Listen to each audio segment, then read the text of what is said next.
Hola, mis amigos. Hello, everyone, and welcome to Latin Arte from Wafi Media. We're bringing you conversations with actors, authors, and creatives of all kinds from across entertainment. We're bringing you laugh, love, and maybe some chisme if we're lucky. And I am your host, Juan Ayala, as always. So thank you so much for joining us. If it's your first time here, please don't forget to subscribe wherever you're listening and head to todowafi.com for all of our content. Today, we are joined by a two-time Emmy-nominated producer whose work includes Disney's Elena of Avalor, and she's here to talk with us all about, spoiler-free, of course, the highly anticipated new Marvel animated series Moon Girl and Devil Dinosaur, coming to Disney Channel and Disney Plus in February. Una bienvenida para Pilar Flynn. Pilar, thank you so much for being here. Welcome. Yes. Hey, hola, mi gente. I'm so excited to be here. Thanks for having me. Absolutely. Thank you so much for being here again. I did get to see the show in advance, so I cannot wait to talk about it. Oh, Um, good. I'm but so uh, glad. but before we dive in, how did Pilar get to where she is today? How did you get involved in animation, producing, and then eventually at Disney and Marvel? Wow. Well, I am half Ecuatoriana, half Chilena. And so I was actually born in Ecuador and spent most of my life moving around South America and Europe. And I was just this crazy little Latina girl growing up in South America going, one day I'm going to grow up and I'm going to be a producer and creative in Hollywood. And of course, everybody in my family was like, okay, mija, settle down, like pass the salt. And I was like, I don't know. I had this burning desire to tell stories and to, go to the land of gold, basically make it there. So I worked really hard to pursue my dreams, despite everybody thinking I was crazy. Got to enter the Boston University Film and Television program for Mhm. university. So that's where I first kind of came to the States. And then got in my little car and moved out to LA. I had no green card, no family here, just this wild dream. And I was lucky enough, interestingly enough, I'd never considered animation because, as I'm sure most of us, believe, I thought you had to be an animator or know how to draw to be in animation. Mhm. Had no idea that there were all these other jobs, that there was room for producers and, just every area, like you would have in a live action studio. And uh, DreamWorks feature animation was just starting up. They were doing Prince of Egypt, and I had some One of my friends from favorites. college. Oh my gosh, it was amazing. Some friends from college had started there just in early days, and I had started in live action. And I was getting people's laundry and doing the usual coffee runs. And my friends at DreamWorks Animation were like, Pilar, you wouldn't believe it. Over here, Steven Spielberg comes in all the time. Elton John's like playing the piano in the cafeteria. There's things called storyboard artists, and they pitch panels. And I thought, oh my God, that sounds like exactly like what I wanted to do. Not to mention the fact that in animation, it is this international tapestry of people coming from all over. So, yeah, I went to DreamWorks Features for 9 years. After working on a lot of their films, went to some independent films, did Sausage Party with Seth Rogen and the guys. And then I got a call from Disney to come and produce Elena of Avalor, the first ever Latina princess. And of course, that's all you had to say to me. I was like, where do I go? Where I sign? Yeah. And after Elena, it meant so much to me. It meant so much to do a show for our community about us, something I saw myself in. I mean, I never dreamed, I always wanted to come to Hollywood, but never dreamed I could be a part of a project that would also mean something to, you know, my peeps back home. And so when Moon Girl and Devil Dinosaur came up and I heard it was the first ever little black girl teen superhero to get her own animated show, and her best friend is Casey, a total Latina lady boss, I again was like, that is what I want to do. Sign me up. And yeah, I've been on the ride ever since. I've been so lucky. And the show's been in development, like everything at Marvel, for a few years. You guys are very, very careful and detailed with everything that you do. And Absolutely. of course, with every project, there are challenges, there are lessons learned in the process. So, what would you say was the biggest lesson learned for you while making the show? Well, for us, because this was going to be a very special show, in that we had a huge responsibility to bring the first, like I say, a little black teen girl superhero in the Marvel Comics to life. And also for me personally to have Casey, a Latina representing, um, we knew we wanted to tell this show authentically, and and to from the ground up build a team that was diverse, that was passionate. And you know a lot of the industry is trying to do that, but it's very hard when there is such an enormous gap, and there has been for so long, to find people who have the talent and are junior, and put them in lead positions, give them seats at the table. As we diverse creatives like feel this extra layer of fear or guilt, Mhm. or that we're not worthy.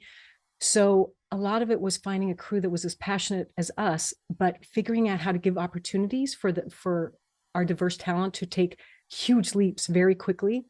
So we wanted to put a lot of responsibility on their plates, but we had to make them believe in themselves as much as we believed in them. And we did so many things. Like, for example, I really believe in not just throwing somebody in and seeing if they sink or swim, but rather really setting up a bridge for them that they can walk over, that they can emotionally like feel held up by. Mhm.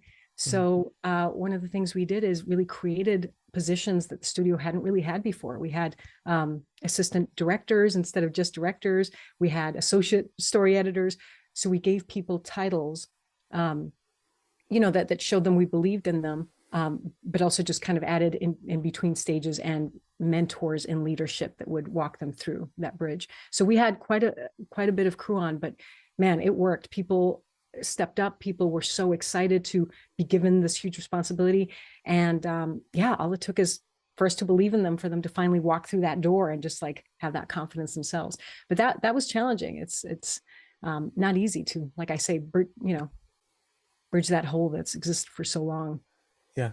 And so many times that's all you need. You just need like that one mentor, that one person who has been in the business for a little longer than you to believe in you and sort of step up for you so that you can then step up to the plate and shine. And having Exactly. had these conversations with so many folks, a company that I work for separately, we chat with a lot of executives and creatives, and they always talk about how they see the gap that's there, and it's they don't want to sort of be part of the problem and pat themselves on the back for hiring a diverse actor. They're like, no, we need the crew behind the scenes to be just as diverse. That way, you're getting a more authentic story and lens and all that, Absolutely. whether it's writers, directors, and for all of you, you have this wonderful voice cast.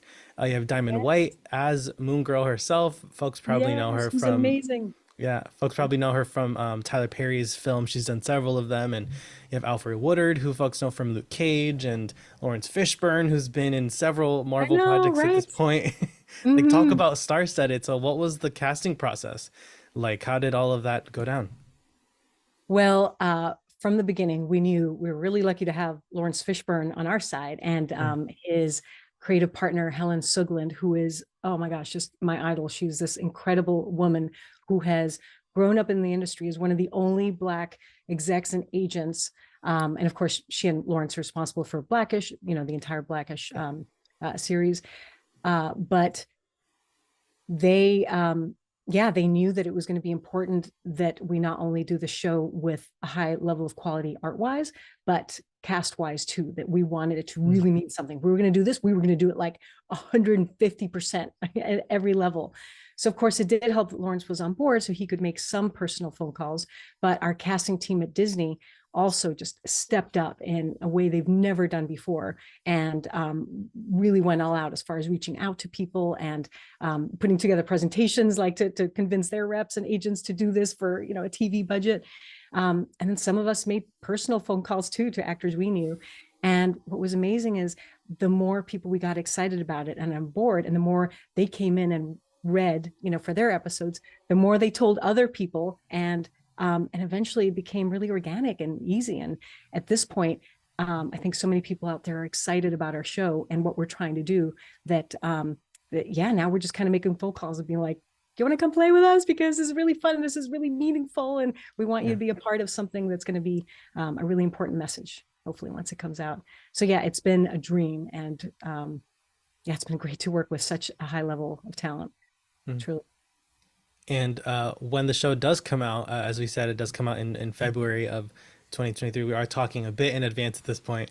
But Yeah. I'm still on a high from seeing such wonderful Latino representation in Black Panther Wakanda Forever. I was like weeping at certain points. Yes. I got to interview Truly. Alex Livinali on one of my podcasts, and he was Oh, just, great. saying how emotional he was throughout the whole process, just seeing this, like, you know, parts of our history that's been erased in on this multi-million dollar epic movie of, like, Yes. artwork and clothing and everything. It's just so Yes. amazing to see. Beautifully So done. yeah. And and of course we have titans like Oscar Isaac and Zoe Saldana and Tessa Thompson who have been part of the MCU. So as Marvel fans and families watch Moon Girl and Devil Dinosaur, what do you want them to take away? Well, several things. And to also speak to what you're saying, I totally relate to that because this is the first show ever where we have pitched stories or gone over what episodes will be about, and people in the room have literally teared up and cried and felt so emotional. And even Libe Barrer, who plays Casey in the show, she's obviously a Latina like Casey. We both have talked so much about, oh my God, the responsibility and how incredible it is to have this representation and what it means to us, and how we can push it even further from here.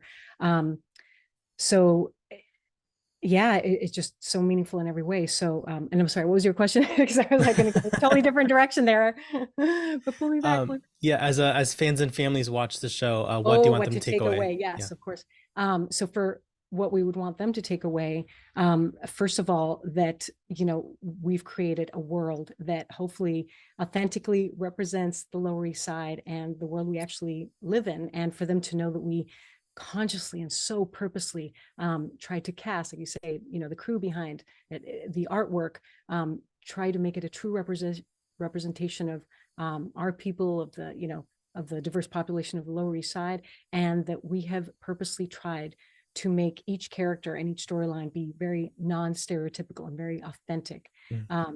So when they watch it, hopefully they'll take that away from it and realize that we being so many women on the crew, especially having so many female writers in the room, we wanted to get the message across that it doesn't matter who you are. You can be, a little Black girl in the Lower East Side with a best friend who's Latina, and you can freaking change the world, if you put your Yeah. mind to it. And that you are not just one thing, that girls, sure, we can like unicorns and sparkly dresses, but we can also love science. We can be geniuses. We can love math. We can be community leaders. We can support one another and elevate one another in a way that truly changes the world in our communities. And yeah, I'm hoping that families, from kids to adults, kind of take that message away, because that's the true core of what we're trying to get across in this show. Well, Pilar, thank you so, so much for such a wonderful show. I can't wait to see more. I can't wait for audiences to see it. And folks, it'll be out on February 10th on Disney Channel and available to stream on Disney Plus. That's Marvel's Moon Girl and the Devil Dinosaur. And of course, you can give us a follow on Instagram at Todo Wafi. Check out our other podcast, The Latin Babbler Show, and visit Todo Wafi for more of our content. Thank you so much for joining us. Hasta luego. Thank you. Thanks, Juan. Ciao.